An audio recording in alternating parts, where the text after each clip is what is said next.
I start a portrait, it helps me to think of it basically as a rectangular shape, knowing that the face is basically taller than it is wide, as just a starting point.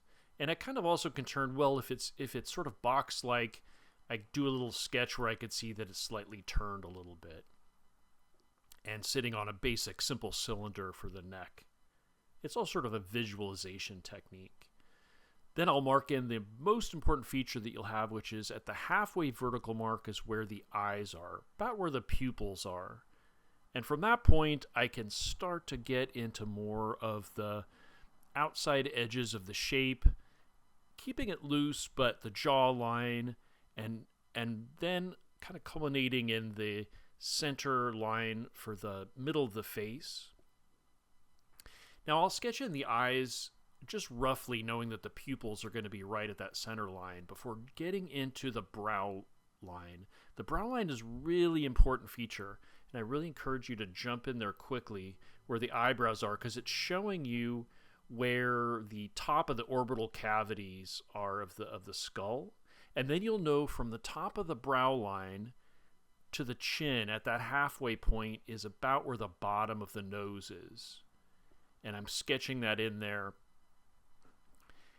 And basically, once you're at that point, I'm starting to get in a little bit of the thickness of the bridge and the nostrils, but keeping in mind that the halfway point between the brow ridge and the chin is about the bottom of the nose. But it really is the most important part, is starting with that the halfway point between the skull and the chin is the eyeball. And then once you find the eyeball, you can go up to find the eyebrow ridge, which is just a little bit above there. And with the lips, between the bottom of the nose and the chin at the halfway point is about where the parting of the lips is.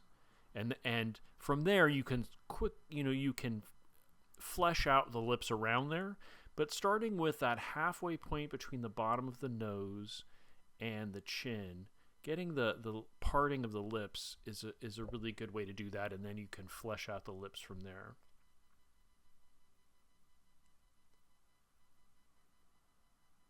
And from that point, I'm looking more into the jawline and starting to take little calculations of maybe where some of the light and shadow are as a way of fleshing out some more of the details of the face.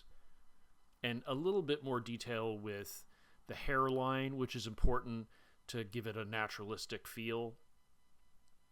And also trying to find, for the jawline and the cheekbones, and of course the ear.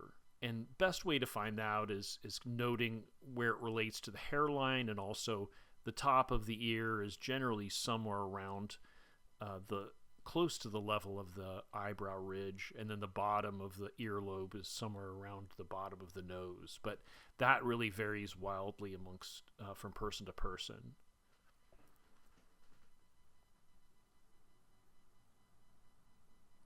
Establishing a little bit of shading is just a good way to help show volume and to flesh out some of the line work of the drawing a little bit.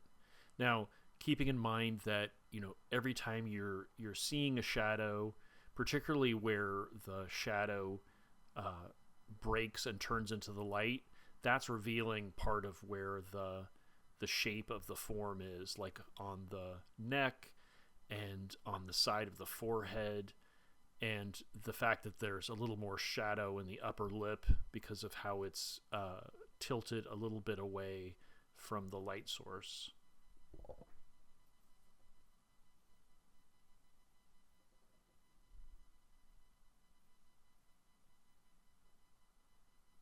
And with the eyes, that's sort of where you go back to from the initial measurement you make from the top of the skull to the bottom of the chin, being where the pupils are. But you want to save any detail for much later in the drawing, so you don't get sucked into small detail, and you save that towards the final part of the drawing where you're able to slow down and to get more detail.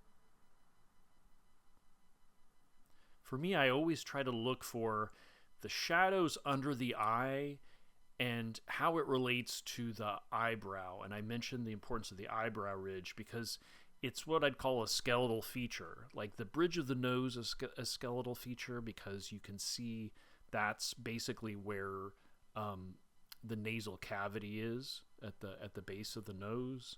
But also the eyebrow ridge is also a skeletal feature because it's the top basically of the orbital cavity of the eye.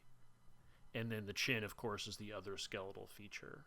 So it's those skeletal features I always encourage people to look for because they're concrete and they're something to grab onto